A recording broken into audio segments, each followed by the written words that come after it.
bideo honen bitartez, hezkuntzaren psikologiaren eta irakaslearen jarduneko inguruko 5 idei azalduko ditut. Hauek eguneroko praktikan izango duten garrantzia azalduz. Lehenengoa motivazio eta feedback jarraitu izango da. Ikusi dugun bezala motivazioa ikaskuntzaren motorra da eta erronka esanguratsuak eta egoera realek parte hartzea handitzen dute. Feedback pertsonalizatuak ikaslearen autonomia eta konfiantza indartzen du eta horretarako denboraren kudeaketa funtsezkoa izango da. Bigarrena, ikaskuntza esanguratsua izango da eta ikaskuntza ikusi dugunez aurre ezagutzetatik abiatzen da. Diagnostiko jarduerekin ikasleen abiapuntua ezagutuko dugu eta horrela edukia haien interesetara eta beharretara egokituko da, ikasleak beren ikaskuntzaren protagonista bihurtuz.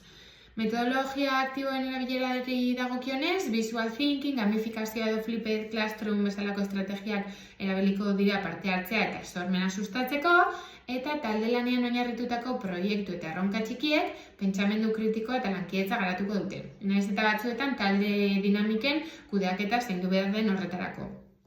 Irakaslearen estiloari dagokionez, estilo demokratikoa gailendu beharko litzateke, ikasleen iritzia eta erabakia kontuan hartuz. Arauak elkarrekin adostuko dira eta erabakitzeko tarteak eskainiko dira, motivazio eta giro ona handituz, eta nahiz eta batzuetan adostasuna ezak atazka sor ditzake.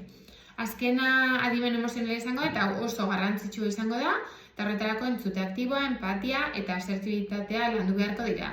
Honek ikaslearen segurtasuna eta autoestimua indartuko du, nahiz eta batzuetan emozioen kudeaketa konplexua izan daiteke. Hau izan da nire hausnarketa eta espero dut ideiak hauek praktikan jartzea, nire eguneroko jardunean erabiltzea eta horrela ikasleen ongizatea eta ikaskuntza esanguratsuan eraginez.